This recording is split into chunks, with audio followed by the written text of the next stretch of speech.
കർത്താവിൻ്റെ പരിശുദ്ധമായ നാമം ഈ രാത്രിയിൽ വാഴ്ത്തപ്പെടുമാറാകട്ടെ. ദൈവജന പഠനത്തിനായി വന്നിരിക്കുന്ന കർത്താവിൻ്റെ വിലപ്പെട്ട ദാസന്മാർ, മാതാപിതാക്കൾ, സഹോദരന്മാർ എല്ലാവരെയും യേശുക്രിസ്തുവിന്റെ നാമത്തിൽ ഹൃദയാംഗമായി സ്വാഗതം ചെയ്തുകൊള്ളുന്നു. തുടർന്ന് യൂട്യൂബിലൂടെ ദൈവജനം പഠിക്കാൻ ആഗ്രഹിച്ച് വരുന്ന എല്ലാ മാന്യ കേൾവിക്കാരെയും യേശുക്രിസ്തുവിന്റെ നാമത്തിൽ ഹൃദയാംഗമായി സ്വാഗതം ചെയ്തുകൊള്ളുന്നു. നമ്മൾ എഗസ്കേലിന്റെ പുസ്തകം 33-ാം അധ്യായമാണ് പഠിച്ചുകൊണ്ടിരിക്കുന്നത്. 33-ാം അധ്യായത്തിൽ നമ്മൾ അവസാനമായി കണ്ടു നിർത്തിയ ഭാഗം ഒന്ന് പറഞ്ഞിട്ട് അടുത്ത ഭാഗത്തേക്ക് പ്രവേശിക്കാം. നമ്മളതിൻ്റെ അവസാന ഭാഗത്ത് കണ്ടത് ഇസ്രായേൽ ജനത്തിൻ്റെ പ്രവാസ കാലഘട്ടത്തിൻ്റെ 12-ാം ആണ്ട് 10-ാം മാസം 5-ാം തീയതി യഹോവയുടെ അരുളപ്പാട് തനിക്കുണ്ടാകുന്നു. ആ സമയത്ത് തന്നെ ഇസ്രായേൽ യെരൂശലേം മുഴുവൻ ന്യായവിധിക്ക് ഇരയായി തീർന്നു. നെബൂഖദ്നേസർ രാജാവ് വന്ന് പൂർണ്ണമായി നശിപ്പിച്ചു.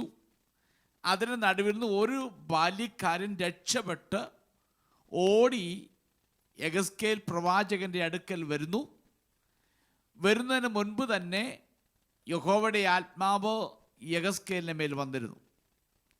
നമ്മളവിടെ കാണാൻ കഴിയുന്ന രണ്ട് കൂട്ടം കാര്യങ്ങളുണ്ട്. ഒന്ന്, എഗസ്കേൽ പ്രവചനം 3-ാം അധ്യായത്തിൽ കാണുന്നു, യഹോവയായ ദൈവം എഗസ്കേലിനെ ഊമനാക്കുന്നു. സംസാരിക്കാൻ കഴിയാത്ത നിലയിൽ ദൈവം അവനെ ഊമനാക്കുന്നുണ്ട്.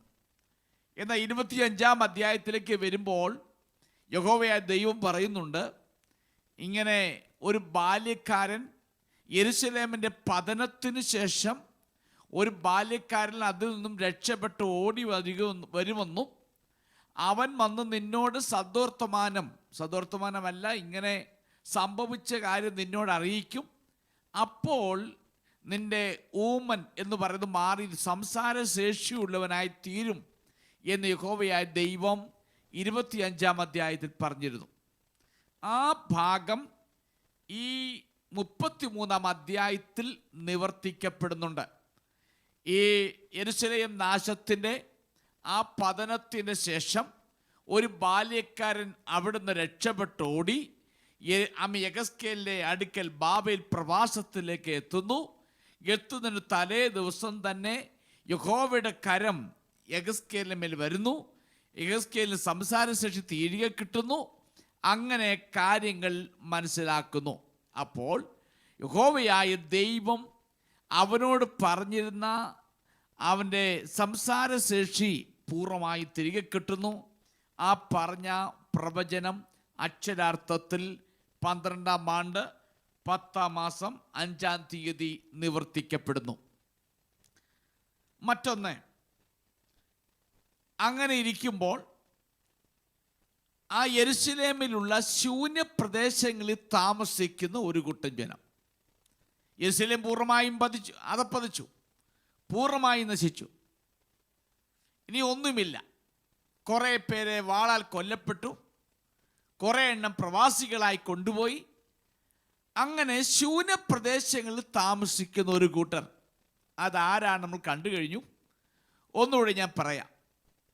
നെബൂഖദ്നേസർ രാജാവ് ദരിദ്രരായ ഒരു കൂട്ടം ജനത്തെ യെരൂശലേമിൽ കണ്ടു.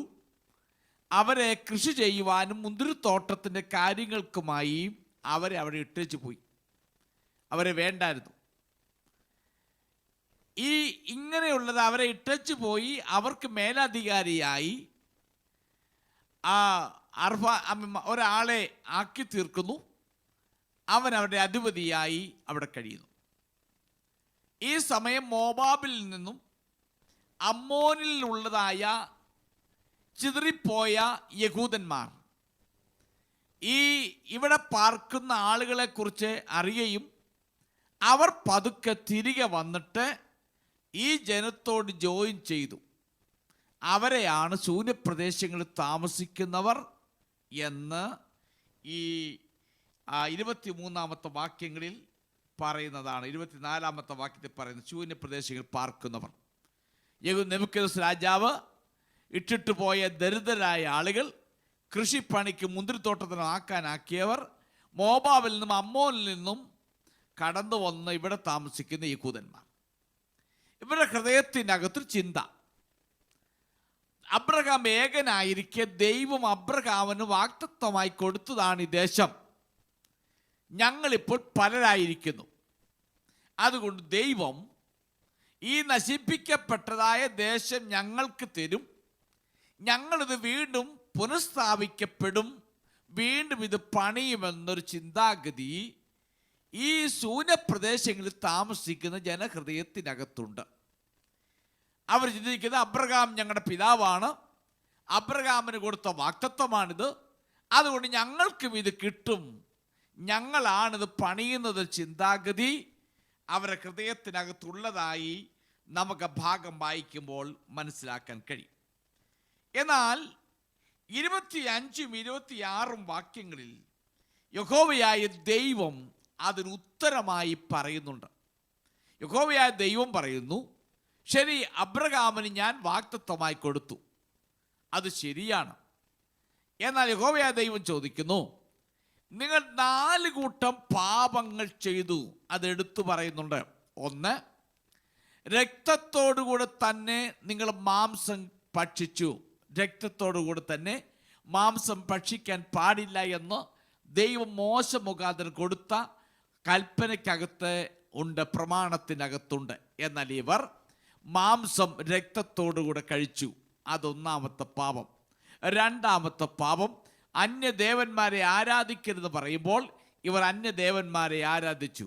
മൂന്നാമത്തെ പാപം, ആരെയും കൊല ചെയ്യരുത് എന്ന് 10 കൽപ്പന പറയുമ്പോൾ ഇവർ അനേകരെ കൊന്നു. നാലാമത്തത്, 10 കൽപ്പനകൾ പറഞ്ഞ അന്യൻ്റെ ഭാര്യയെ മോഹിക്കരുതെന്ന് പറയുമ്പോൾ ഇവർ മറ്റുള്ളവരുടെ ഭാര്യമാരുമായി പരസംഗത്തിലേർപ്പെട്ടു.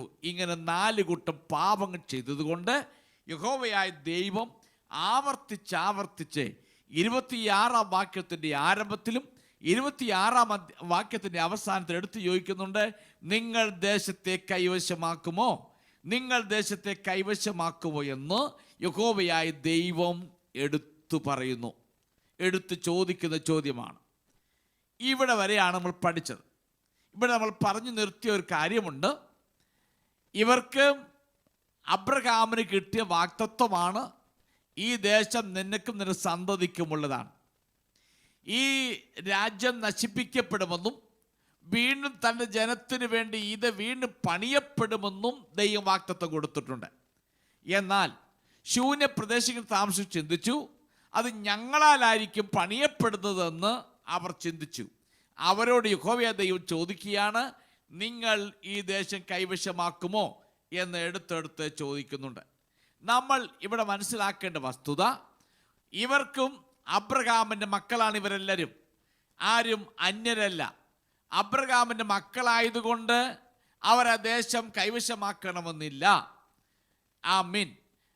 അബ്രഹാമിൻ്റെ മക്കളായതുകൊണ്ടോ അബ്രഹാമിന് സന്താനപരമതി പെട്ടതുകൊണ്ടോ അവർ ആ ദേശം കൈവശമാക്കണമെന്നില്ല. കാരണം അവർ പാപം ചെയ്തതുകൊണ്ട് അവരത് കൈവശമാക്കുകയില്ല എന്ന് ഉറപ്പിച്ച് പറയുന്നതായി നമുക്ക് മനസ്സിലാക്കാൻ കഴിയും.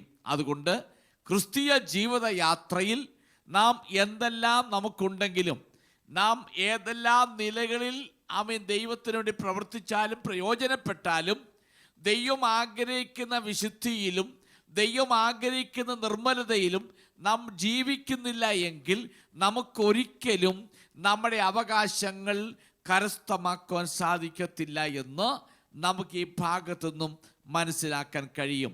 ആകയാൽ ഈ വാഗ്ദത്തങ്ങൾ നമുക്കുള്ളത് കൊണ്ട് ആത്മാവിലെയും ജഡത്തിലെയും സകല കന്മഷവും നീക്കി ദൈവഭയത്തിൽ വിശുദ്ധിയെ തികച്ചുകൊള്ളുവീൻ എന്ന് ദൈവത്തിന്റെ വചനം പറയുന്നു. അതുകൊണ്ട് പഴയ ഇസ്രായേലിൻ്റെ വാഗ്ദത്ത നാട് എന്ന് പറയുന്നത്, അവർക്ക് അവകാശമെന്ന് പറയുന്നത് ക്ഷയം, വാട്ടം, മാലിന്യം എന്നിവയുള്ളതായിരുന്നു എങ്കിൽ പുതിയ ഇസ്രായേലിനെ സംബന്ധിച്ച് ക്ഷയം, വാട്ടം, മാലിന്യം എന്നിവയില്ലാത്തതായ ഒരവകാശമാണ്. ആ അവകാശം പ്രാപിക്കണമെങ്കിൽ നാം ആത്മാവിലെയും ജഡത്തിലെയും സകല കന്മഷവും നീക്കി ദൈവഭയത്തിൽ വിശുദ്ധിയെ തികയ്ക്കണം എന്നാണ് നമ്മൾ കഴിഞ്ഞ ആഴ്ചയിൽ പറഞ്ഞു നിർത്തിയത്. ഈ ആഴ്ച നമുക്ക് അതിൻ്റെ അടുത്ത ഭാഗത്തേക്ക് പോകാം. ആ 27 മുതൽ 29 വാക്യങ്ങൾ നമുക്കത് വായിക്കാം. യെഹെസ്കേലിന്റെ പുസ്തകം 33-ാം അധ്യായത്തിൻ്റെ 27 മുതൽ 29 വാക്യങ്ങൾ വായിക്കാം. നീ അവരോട് പറയേണ്ടത്, യഹോവയായ കർത്താവ് ഇപ്രകാരം അരുളിച്ചെയ്യുന്നു, എന്നാണ് ശൂന്യസ്ഥലങ്ങളിൽ പാർക്കുന്നവർ വാൾ കൊണ്ട് വീഴും. വെളിമ്പ്രദേശത്തുള്ളവരെ ഞാൻ മൃഗങ്ങൾക്ക് ഇരയായി കൊടുക്കും. ദുർഗങ്ങളിലും ഗുഹകളിലും ഉള്ളവരോ മഹാമാരി കൊണ്ട് മരിക്കും. ഞാൻ ദേശത്തെ പാഴും ശൂന്യവും ആക്കും. അതിന്റെ ബലത്തിന്റെ പ്രതാപം നിന്നു പോകും. ഇസ്രായേൽ പർവ്വതങ്ങൾ ആരും വഴി പോകാതെ വണ്ണം ശൂന്യമായി തീരും.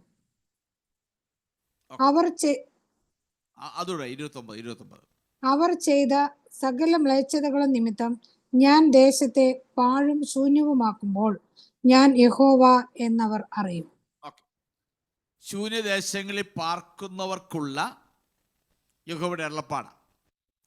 അവർ ഹൃദയത്തിനകത്ത് പറഞ്ഞത് യഹോവയായ ദൈവം മനസ്സിലാക്കി അവരുടെ ആവർത്തിച്ചാവർത്തി ചോദിച്ചിട്ട് അവർക്ക് കൊടുക്കുന്ന ഒരു അരുളപ്പാടാണിത്.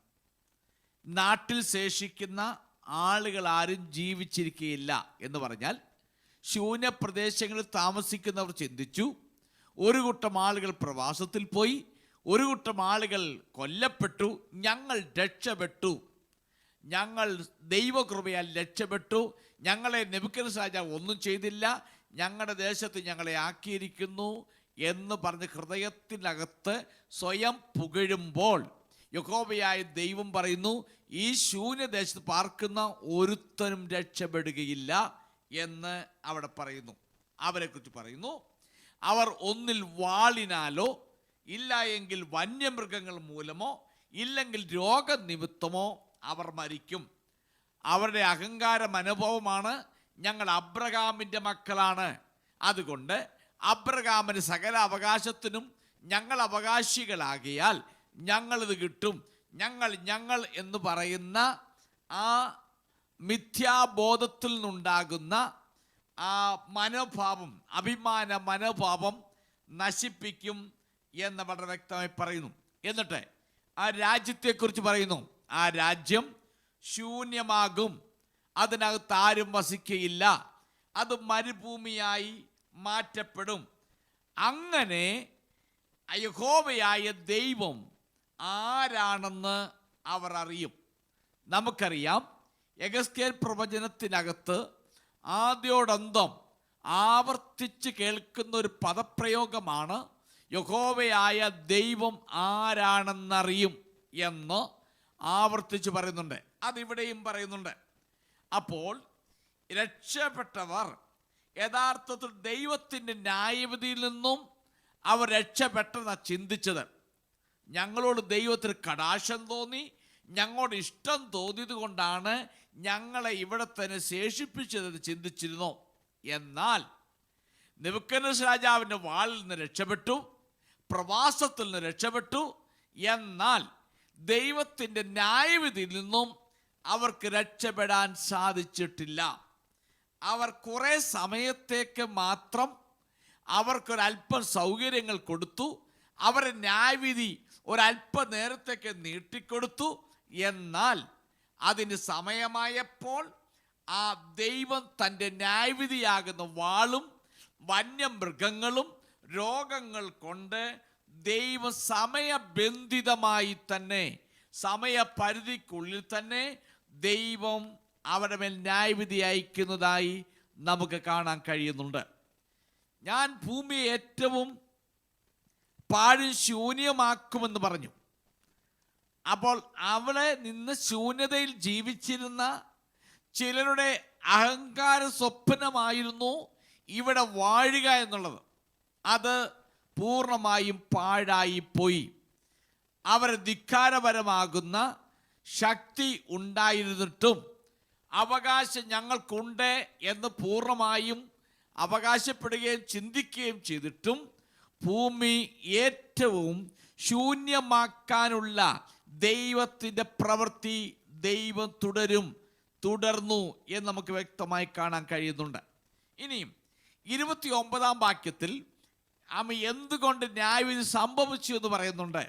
പ്രധാനമായും അപ്പോൾ യഹോവയാണെന്ന് അവർ അറിയും എന്ന് പറയുമ്പോൾ യെരൂശലേം വീണുപോയി, ഒരിക്കലും സങ്കല്പിക്കാൻ കഴിയാത്ത നിലയിൽ ഒരു വിപത്ത് ജനത്തിൻ്റെ മേൽ വന്നു. എന്നിട്ടും ദൈവം കൂടുതൽ നാശമുണ്ടാക്കുമെന്ന് വാഗ്ദത്തം ചെയ്തു. അത് അവരുടെ കാരണം അവിടെ ഭയങ്കരമാകുന്ന വിഗ്രഹാരാധന നിമിത്തമാണ് ഈ ന്യായവിധി അവരുടെ മേൽ ഉണ്ടായത്. നാം ഒരു വസ്തുത മനസ്സിലാക്കണം. ഈ യെരൂശലേം ദേവാലയം, യഹൂദ ദേശം പൂർണ്ണമായി നശിപ്പിക്കപ്പെടണം. അത് ദൈവത്തിൻ്റെ പദ്ധതിയായിരുന്നു. കാരണം ആ ദേശം വഷളത്വം കൊണ്ട് നിറഞ്ഞു. ഞാൻ മുമ്പേ പറഞ്ഞതുപോലെ 4 തരത്തിലുള്ള പാപങ്ങൾ എടുത്തു പറയുന്നു. ഇങ്ങനെയുള്ള പാപങ്ങൾ ജനം ചെയ്തുകൊണ്ട് ആ ഭൂമി വഷളായിപ്പോയി. അതുകൊണ്ട് ജനത്തെ മാത്രമല്ല ശുദ്ധീകരിക്കേണ്ടത്, ആ ഭൂമി ശുദ്ധീകരിക്കേണ്ടതാകിയാൽ അവിടെ ആരും പാർക്കാൻ പാടില്ല. അത് പൂർണ്ണമായി തച്ചുടയ്ക്കണം, പൂർണ്ണമായി ശൂന്യമാക്കണം. അത് ദൈവത്തിൻ്റെ പദ്ധതിയാണ്. ദൈവം അതുകൊണ്ട് അവിടെ ഉണ്ടായിരുന്നവരെയെല്ലാം ചിതറിച്ചു കളഞ്ഞു, പ്രവാസത്തിൽ കൊണ്ടുപോയി, ചിലരെയെല്ലാം കൊന്നു. എന്നാൽ ശൂന്യതയിൽ താമസിക്കുന്നവരെയും ദൈവത്തിൻ്റെ ന്യായവിധി അവരുടെ മേൽ അയച്ച് ആ രാജ്യം പൂർണ്ണമായി ശൂന്യമാക്കുന്നു. ഇനിയും ദൈവത്തിൻ്റെ പ്രവൃത്തി എപ്പോഴും ശൂന്യതയിൽ നിന്നാണ് ദൈവം തൻ്റെ പ്രവൃത്തി എപ്പോഴും ആരംഭിക്കുന്നത്. മനുഷ്യൻ ഉള്ളതിൽ നിന്ന് മറ്റൊന്നുണ്ടാക്കി മിടുക്കനാകാൻ ശ്രമിക്കുമ്പോൾ, ഉള്ളതിൽ നിന്ന് രൂപപ്പെടുത്തി മറ്റൊന്നുണ്ടാക്കി ലോകത്തിൽ റെക്കോർഡ് സൃഷ്ടിക്കാൻ ശ്രമിക്കുമ്പോൾ, യഹോവയായ ദൈവത്തിൻ്റെ പദ്ധതി ഒന്നുമില്ലായ്മയിൽ നിന്ന്, ശൂന്യതയിൽ നിന്നാണ് ദൈവം എപ്പോഴും തൻ്റെ പ്രവൃത്തി ആരംഭിച്ചിട്ടുള്ളത് എന്ന് നമുക്ക് വ്യക്തമായി കഴിയും. അതുകൊണ്ട് ശൂന്യതയാകുന്ന അനുഭവത്തിലേക്ക് ദൈവം ഈ ദേശത്തെ കടത്തിവിടുന്നു. അങ്ങനെ 70 സംവത്സരം ശൂന്യമായി ആ ദേശം കിടക്കുന്നു. പിന്നീട് നമുക്കറിയാം, പ്രവാസത്തിൽ ജനത്തെ അയച്ചത് മറ്റൊന്നുകൊണ്ടുമല്ല. പ്രവാസത്തിൽ ജനം പോയിട്ട് അവിടെ വെച്ച് അവരെ ശുദ്ധീകരിക്കണം, അവരെ ഒരുക്കിയെടുക്കണം, അവരെ പാപത്തെക്കുറിച്ച് ബോധ്യം വരുത്തണം. അതിന് യെഹെസ്കേൽ, യെശയ്യാവ് തുടങ്ങിയ പ്രവാചകന്മാരിലൂടെ ദൈവം അവിടെ ഹൃദയമായി സംസാരിച്ച് അവരെ ഒരുക്കിയെടുത്ത് ആ ശുദ്ധീകരിക്കപ്പെട്ട ഭക്തന്മാർ മുഖേനയാണ് ദൈവം ശൂന്യതയിൽ നിന്ന് തൻ്റെ ആലയവും തൻ്റെ രാജ്യവും സ്ഥാപിക്കുവാൻ പ്ലാൻ ചെയ്തിരിക്കുന്നത്. അതുകൊണ്ട് ആണ് ദൈവം ആ പ്രദേശത്തെ പൂർണ്ണമായും നശിപ്പിച്ചത്. ഇനിയും മറ്റൊരു കാര്യം നമ്മുടെ ജീവിതത്തിൽ നാം മനസ്സിലാക്കേണ്ട വസ്തുത, ദൈവം എപ്പോഴും പണിയുന്നത് ശൂന്യതയിൽ നിന്നാണ്. ഒരുപക്ഷെ നമ്മുടെ ജീവിതത്തിലും നമ്മെ ഏതെങ്കിലും ശൂന്യതയിലേക്ക് കൊണ്ടുപോകുന്നു എങ്കിൽ നാം ഓർത്തുകൊള്ളുക, ചിലത് ദൈവം പണിയുവാൻ വേണ്ടി തന്നെയാണ്. നാം ചിന്തിക്കുന്ന അപ്പുറത്തായി നമ്മളെ ശൂന്യതയിലേക്ക് കൊണ്ടുപോകുന്നു എങ്കിൽ നന്നായി മനസ്സിലാക്കുക, ദൈവം തൻ്റെ പ്രവൃത്തി ആരംഭിക്കാനാണ്. ദൈവത്തിൻ്റെ പദ്ധതി, ദൈവത്തിൻ്റെ പ്ലാന്, ദൈവത്തിൻ്റെ പ്രവൃത്തി ചെയ്തെടുക്കുവാൻ വേണ്ടിയാണ് ദൈവം ചില സമയങ്ങളിൽ നമ്മളെ ശൂന്യതയിലേക്ക് കൊണ്ടുപോകുന്നത്, ഒന്നുമില്ലായ്മയിലേക്ക് കൊണ്ടുപോകുന്നത്. അതുകൊണ്ട് യഹോവയായ ദൈവം പറയുന്നു, ഞാൻ അവളെ വശീകരിച്ച് മരുഭൂമിയിൽ കൊണ്ടുപോയി, ശൂന്യതയിൽ കൊണ്ടുപോയി ഞാൻ അവളോട് ഹൃദ്യമായി സംസാരിക്കുമെന്ന് ദൈവത്തിൻ്റെ വചനത്തിൽ പറയുന്നു.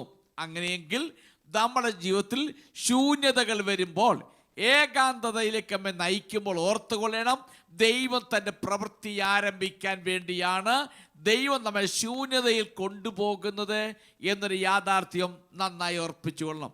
സങ്കീർത്തനക്കാരൻ പറയുന്നു, നീ മുൻപും പിൻപും എന്നെ അടച്ചു, നിന്റെ കൈ എൻ്റെ മേൽ വെച്ചു, എനിക്കത് ഭാരമായി തീർന്നു. എന്നാൽ അത് ഗ്രഹിച്ചുകൂടാതെ വണ്ണം അതിൻ്റെ പദ്ധതി ഉന്നതമായിരിക്കുന്നു എന്നാ പറയുന്നത്. അങ്ങനെയെങ്കിൽ നമ്മുടെ മുൻപും പിൻപും അടച്ച് നമ്മുടെ ശൂന്യതയിൽ കൊണ്ട് നിർത്തിയിട്ടുണ്ടെങ്കിൽ ഇന്ന് രാത്രിയിൽ ദൈവമക്കൾ ഓർത്തുക, ദൈവത്തിന് നിന്നോട് കൃത്യമായി സംസാരിക്കാൻ സമയമായി.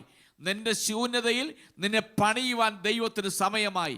നിന്റെ ശൂന്യതയിൽ നിന്നെ അവിടുന്ന് പുതുതായി രൂപപ്പെടുത്തി കൊണ്ടുവരുവാൻ ദൈവത്തിന് സമയമായി എന്ന് മാത്രം ഈ രാത്രി ഞാൻ ഓർപ്പിച്ചുണർത്തുകയാണ്. മറ്റൊന്ന്, ദൈവം എപ്പോഴും തൻ്റെ പ്രവൃത്തി ആരംഭിക്കുന്നത് തൻ്റെ ഭക്തന്മാരിൽ കൂടെയാണ്. ആമീൻ. അത് നന്നായി ഓർത്തുകൊള്ളണം. വാഗ്ദത്തങ്ങൾ നമുക്ക് കാണും, നമുക്ക് അവകാശങ്ങൾ കാണും, പലതും നമുക്ക് ഉയർത്തിപ്പിടിക്കാൻ കാണും. എന്നാൽ ദൈവത്തിൻ്റെ പ്രവൃത്തി ദൈവം ചെയ്യിക്കുന്നത് തൻ്റെ ഭക്തന്മാരിൽ കൂടെ മാത്രമേ ദൈവം ചെയ്യിക്കത്തുള്ളൂ എന്നുള്ള യാഥാർത്ഥ്യം കൂടെ ഈ രാത്രി ഞാൻ ഓർപ്പിച്ചു കൊള്ളുന്നു.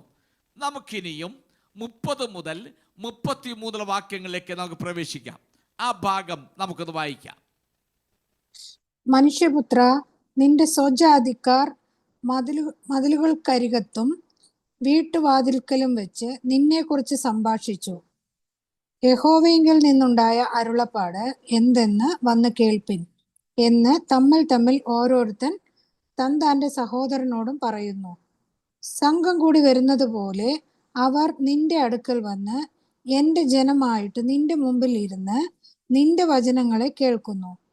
എന്നാൽ അവർ അവയെ ചെയ്യുന്നില്ല.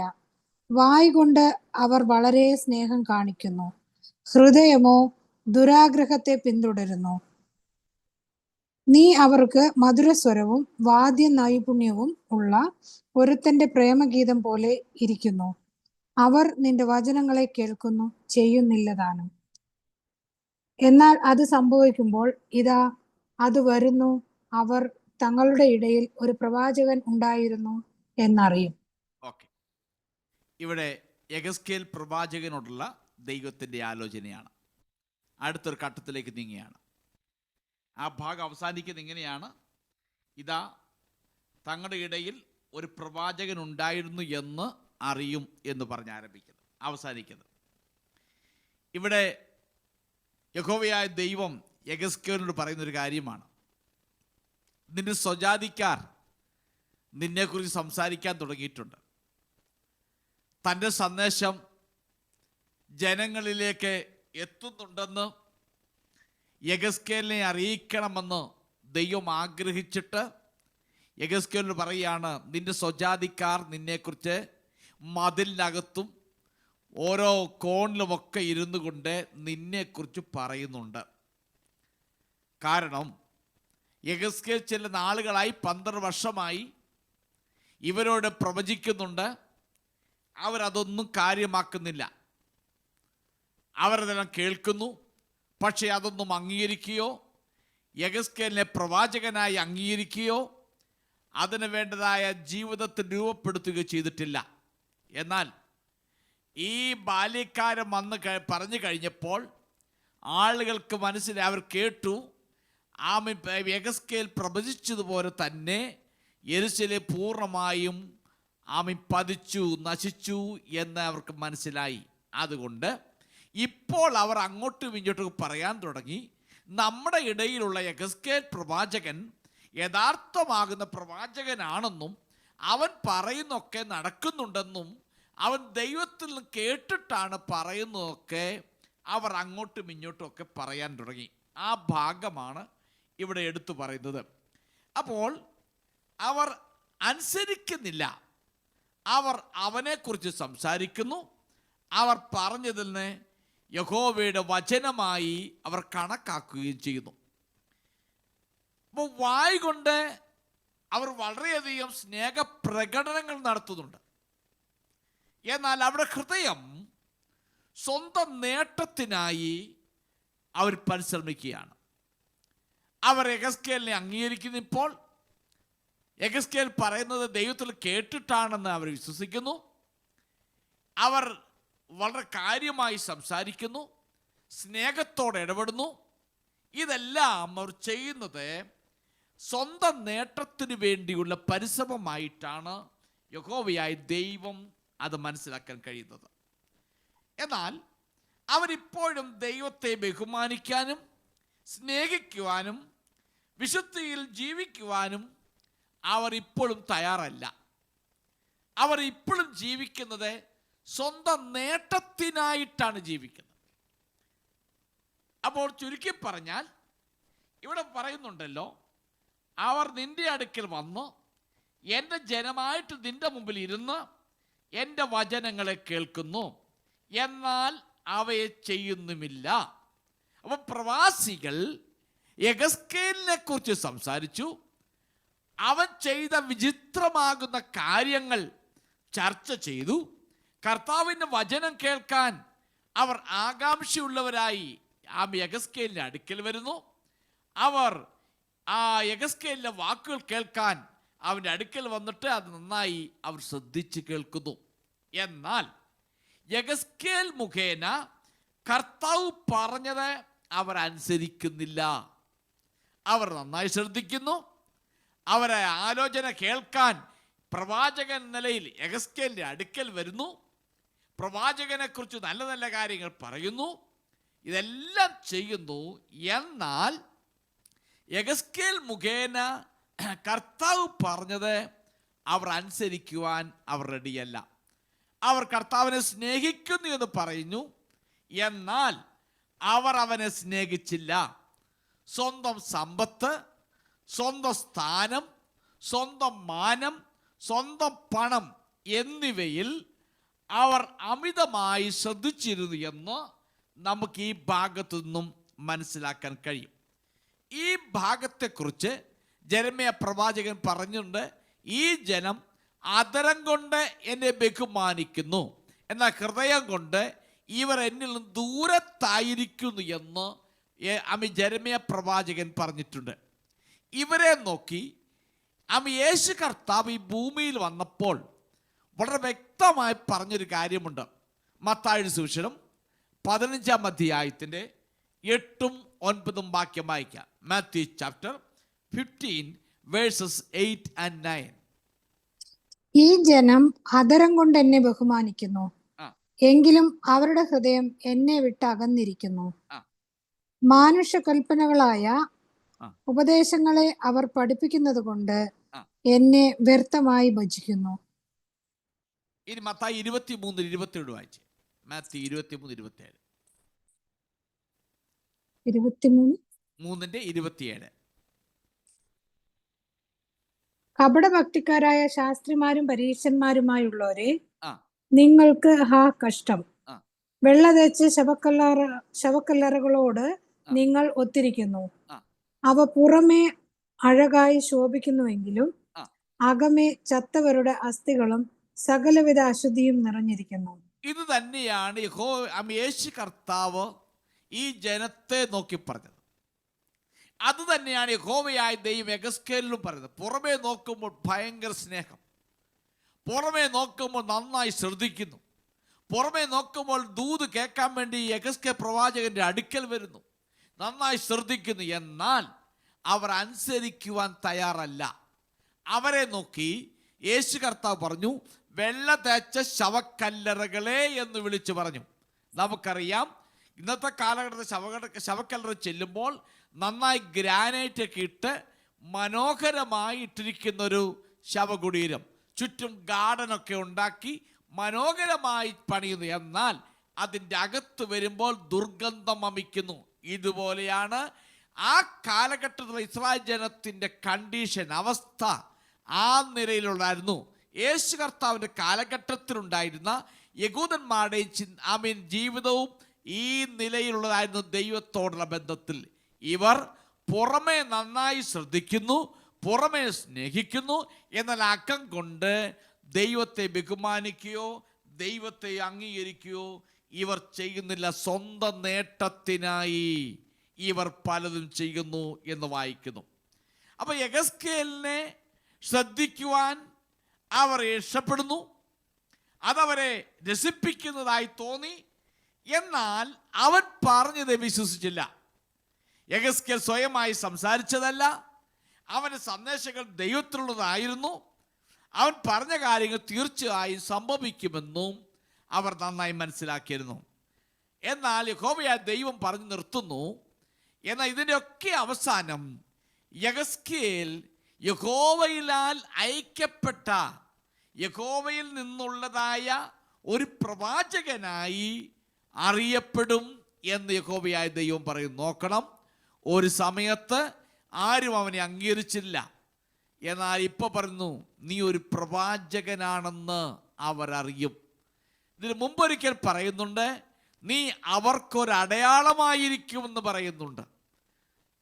ഇന്ന് യെഹെസ്കേൽ പ്രവാചകൻ ഒരുപാട് കഷ്ടങ്ങളിലൂടെ, ത്യാഗങ്ങളിലൂടെ ഊമനായി ജീവിതം കർത്താവിന് വേണ്ടി സമർപ്പിച്ചു. എന്നാൽ എല്ലാവരും അവനെ അംഗീകരിച്ചില്ല. എന്നാൽ ഇപ്പോൾ വന്നപ്പോൾ യെഹെസ്കേലിനെ അംഗീകരിക്കുന്നു. നമ്മുടെ ഇടയിൽ ഒരു പ്രവാചകനുണ്ടെന്ന് അവർ അറിയും എന്ന് പറയുന്ന ഒരവസ്ഥയിലേക്ക് നീങ്ങി. ഇന്ന് രാത്രി ഞാൻ ഈ 33 അധ്യായം അവസാനിപ്പിക്കുകയാണ്. നാം നമ്മുടെ ജീവിതത്തിൽ മനസ്സിലാക്കേണ്ട വസ്തുത, നാം ദൈവത്തെ യഥാർത്ഥമായി സേവിച്ചു പോകുകയാണെങ്കിൽ നാം ആയിരിക്കുന്ന മണ്ഡലത്തിൽ, നാം ആയിരിക്കുന്ന സാഹചര്യത്തിൽ മറ്റുള്ളവർ നമ്മെ കണ്ടിട്ട് പറയും, ഇവൻ ദൈവ മകൻ എന്ന് പറയണം. ആ നിലയിലാണ് ദൈവം നമ്മെ പലയിടങ്ങളിലും ആക്കിയിരിക്കുന്നത്. നമുക്കൊരുപക്ഷെ ത്യാഗങ്ങളും നഷ്ടങ്ങളും നിന്ദകളും ഒറ്റപ്പെടുത്തലുകളും, നമ്മളെ ആരും അംഗീകരിച്ചില്ലെന്നിരിക്കാം, നമ്മളെ ആരും ബഹുമാനിച്ചില്ലെന്നിരിക്കാം, നമ്മളെ ആരും വിളിച്ച് സ്ഥാനത്താക്കിയില്ലെന്നിരിക്കാം. എന്നാൽ ഒരിക്കൽ നീ പേടിക്കേണ്ട, ഭയപ്പെടേണ്ട, ഭാരപ്പെടേണ്ട. എന്നാൽ നീ യഥാർത്ഥമായി ജീവിച്ച് മുൻപോട്ട് പോകുമ്പോൾ നീ ആരാണ് എന്നുള്ളത് ലോകം തന്നെ ലോകത്തിൻ്റെ മുമ്പിൽ തെളിയിക്കും. അതുകൊണ്ട് ഈ ലോകത്തിൽ ഭക്തനായി ജീവിച്ചാൽ, നാം ജീവിക്കുമ്പോൾ ഉപദ്രവങ്ങൾ ഉണ്ടായിരുന്നിരിക്കാം, നമ്മളെ മറ്റുള്ളവർ അംഗീകരിച്ചില്ലെന്നിരിക്കാം. എന്നാൽ നമ്മളെ അംഗീകരിക്കുന്നൊരു ദിവസമുണ്ട്. നാം ദൈവത്തിന് മകനായി മകളായി ജീവിച്ചാൽ, ഭക്തനായി ജീവിച്ചാൽ നമ്മളെ അംഗീകരിക്കുന്നൊരു ദിവസമുണ്ട് എന്ന് പറഞ്ഞുകൊണ്ട് ഞാൻ അധ്യായം ഇവിടെ അവസാനിപ്പിക്കുകയാണ്. ഇനി നമുക്ക് 34 അധ്യായത്തിലേക്കാണ് പ്രവേശിക്കേണ്ടത്. നമുക്ക് 34 അധ്യായം ജസ്റ്റ് മുഖവരെ ഒന്ന് പറഞ്ഞ് ഈ രാത്രി ഞാൻ അവസാനിപ്പിക്കാൻ താല്പര്യപ്പെടുന്നു. 33 അധ്യായത്തിൻ്റെ 1-2 വാക്യം മാത്രം ഒന്ന് വായിക്കാം. ചാപ്റ്റർ 34 1-2 വാക്യം. ഓക്കെ, വൈകിട്ട്. യഹോവയുടെ അരുളപ്പാട് എനിക്കുണ്ടായത് എന്തെന്നാൽ, മനുഷ്യപുത്ര, ഇസ്രായേലിന്റെ ഇടയന്മാരെ കുറിച്ച് പ്രവചിക്കുക. നീ പ്രവചിച്ച് അവരോട്, ഇടയന്മാരോട് തന്നെ പറയേണ്ടത്, യഹോവയായ കർത്താവ് ഇപ്രകാരം അരുളി ചെയ്യുന്നു, തങ്ങളെ തന്നെ മേയ്ക്കുന്ന ഇസ്രായേലിന്റെ ഇടയന്മാർക്ക് അയ്യോ കഷ്ടം. ആടുകളെ അല്ലയോ ഇടയന്മാർ മേയ്ക്കേണ്ടത്. ഓക്കെ, ഇവിടെ ഇസ്രായേലിൽ നിന്നുള്ള ജനത്തിൻ്റെ അവസ്ഥയെക്കുറിച്ചുള്ള ഒരു സന്ദേശമാണ് യഹോവയായ ദൈവം യെഹെസ്കേലിന് നൽകുന്നത്. ഇതൊരു മെറ്റാഫറിക്കായിട്ട്, ആലങ്കാരികമായി ആണ് യഹോവയായ ദൈവം യെഹെസ്കേലിന് മുമ്പിൽ ഇത് അവതരിപ്പിക്കുന്നത്. ആലങ്കാരികമെന്ന് പറയുമ്പോൾ ഇസ്രായേൽ ജനത്തെ ആടുകളായും, നേതാക്കന്മാരെ, അത് സ്പിരിച്വൽ ആയാലും കൊള്ളാം, സിവിൽ ആയാലും കൊള്ളാം, ആ ലീഡേഴ്സിനെ ഇടയന്മാരായും ചിത്രീകരിച്ച് ആലങ്കാരികമായ ഭാഷയിൽ കഥാരൂപത്തിലാണ് ഈ 34 അധ്യായം പൂർണ്ണമായും അവതരിച്ചിരിക്കുന്നത്. അതിനകത്ത് പൂർണ്ണമായും എഴുതിയിരിക്കുന്നത് അങ്ങനെയാണ്. അപ്പോൾ ഇടയന്മാർ ഇസ്രായേലിൻ്റെ ഭരണാധികാരികൾ എന്നാണ് അർത്ഥമാക്കുന്നത്. എന്നാൽ ഈ ആടുകളും ഇടയനും തമ്മിലായ ബന്ധത്തെക്കുറിച്ചാണ് താഴോട്ട് പറയുന്നത്. ചില ആടുകൾ നന്നായി തടിച്ചതും അത്യാഗ്രഹിയുമാണ്. ചില ആടുകൾ ദുർബലരാണ്. അപ്പോൾ ദുർബലരായിരിക്കുന്ന ആടുകളോട് ക്രൂരമായി പെരുമാറുകയും ഇടയന്മാർ ആ നിലയിൽ പെരുമാറുന്നു എന്നാണ് ഈ ഒരു അധ്യായത്തിൽ മൊത്തം നമുക്ക് കാണാൻ കഴിയുന്നത്. അതുകൊണ്ട് ഇടയന്മാരോടുള്ള ദൈവത്തിൻ്റെ സന്ദേശമാണ് 34 അധ്യായത്തിൽ നമുക്ക് പൂർണ്ണമായും കാണാൻ കഴിയുന്നത്. ഇവിടെ ഇസ്രായേലിലെ അവിശ്വസ്തന്മാരായ ഇടയന്മാർക്കെതിരെയുള്ള കുറ്റാരോപണമാണ് ഈ അധ്യായത്തിൽ കാണുന്നത്. ഇസ്രായേലിലെ ഇടയന്മാർക്കെതിരെ പ്രവചിക്കുക എന്ന് പറയുന്നത്, ഇടയന്മാർക്കെതിരെ പ്രവചിക്കുക. ഇടയനെക്കുറിച്ചുള്ളതായ ഒരാശയം ഇന്ന് തുടങ്ങിയതല്ല, പുരാതന കാലഘട്ടം തൊട്ടേ ഈ ഒരാശയം ഉണ്ട്. അതുകൊണ്ട് പുരാതന കാലഘട്ടത്തിൽ രാജാക്കന്മാരെയും രാജകുമാരന്മാരെയും ഇടയന്മാർ എന്ന അർത്ഥം വരുന്ന പദപ്രയോഗങ്ങൾ അവർക്ക് ഉപയോഗിച്ചിരുന്നു. അത് സിവിൽ ലീഡേഴ്സ് ആയാലും കൊള്ളാം, സ്പിരിച്വൽ ലീഡേഴ്സ് ആയാലും കൊള്ളാം, അവരെ ആ നിലയിൽ വിളിച്ചിരുന്നു എന്ന് കാണാൻ കഴിയുന്നുണ്ട്. ഞാൻ ഈ രാത്രിയിൽ എൻ്റെ വാക്കിനെ അവസാനിപ്പിക്കാൻ വേണ്ടി പോവുകയാണ്. ഈ ഭാഗം ദൈവം അനുവദിച്ചാൽ അടുത്ത ഇത് കണ്ടിന്യൂ ചെയ്യുന്നതായിരിക്കും. ഇടയന്മാരുടെ സ്വഭാവ വിശേഷങ്ങളെക്കുറിച്ചും അതിനെക്കുറിച്ചും വളരെ ആധികാരികമായി വചനാടിസ്ഥാനത്തിൽ പറയുന്നതായിരിക്കും. നാം ഇതുവരെ കേട്ടുകൊണ്ടിരുന്ന 2-3 കാര്യങ്ങൾ. ഒന്ന്, നമുക്ക് എത്രയെല്ലാം പാരമ്പര്യം ഉയർത്തിപ്പിടിച്ചാലും അതൊന്നും ഒരിക്കലും നമ്മെ രക്ഷിക്കുകയില്ല. നമ്മെ രക്ഷിക്കുന്ന ഒറ്റ കാര്യമുള്ളൂ, നാം ദൈവത്തിൻ്റെ യഥാർത്ഥ മകനായി മകളായി ജീവിക്കുക. 2, പാപം ചെയ്യുന്ന ദേഹി മരിക്കും നിശ്ചയം. അതുകൊണ്ടാണ് ശൂന്യപ്രദേശങ്ങളിലേക്ക് അവരെ കുറേ നാളത്തേക്ക് അവർ പാർത്തോട്ടെ എന്ന് നെബൂഖദ്നേസർ രാജാവ് ഇട്ടിട്ട് പോയാലും, മോവാബിലും അമ്മോനിലും രക്ഷപ്പെട്ട് ഓടിപ്പോയ യഹൂദന്മാർ തിരികെ വന്ന് പാർത്താലും ദൈവത്തിൻ്റെ ന്യായവിധി അവൻ്റെ മേൽ വന്നു. കാരണം അവർ പാപം ചെയ്തിരുന്നു. പാപം ചെയ്യുന്ന ദേഹി മരിക്കും നിശ്ചയം. അതിന് യാതൊരു മാറ്റമില്ല. മറ്റൊന്ന്, ദൈവം തൻ്റെ പ്രവൃത്തി എപ്പോഴും ആരംഭിക്കുന്നത് ശൂന്യതയിൽ നിന്നാണ്. മറ്റൊന്ന്, ദൈവം തൻ്റെ പ്രവൃത്തി ആരംഭിക്കുന്നത് തൻ്റെ ഭക്തന്മാരിലൂടെയാണ് അവൻ കാര്യങ്ങൾ പണിതെടുക്കുന്നത്. അതുകൊണ്ട് നമ്മുടെ ജീവിതത്തിൽ ദൈവം നടത്തുന്ന ഏത് വഴിയായാലും ദൈവത്താൽ നയിക്കപ്പെടുന്നതാണെന്നും, ദൈവം എന്നിലൂടെ ചെന്ന് പണിയാൻ പോവുകയാണെന്നും, ദൈവം എന്നോട് സംസാരിക്കാൻ പോവുകയാണെന്നും ഒക്കെ നാം നന്നായി മനസ്സിലാക്കി ദൈവസന്നിധി കീഴ്പ്പെട്ട് ജീവിപ്പാൻ ദൈവത്തിൻ്റെ ആത്മാവ് നമ്മെ സഹായിക്കട്ടെ എന്ന് പറഞ്ഞുകൊണ്ട് എൻ്റെ വാക്കുകൾ നിർത്തുന്നു. ദൈവം നിങ്ങളെല്ലാവരെയും അനുഗ്രഹിക്കുമാറാകട്ടെ.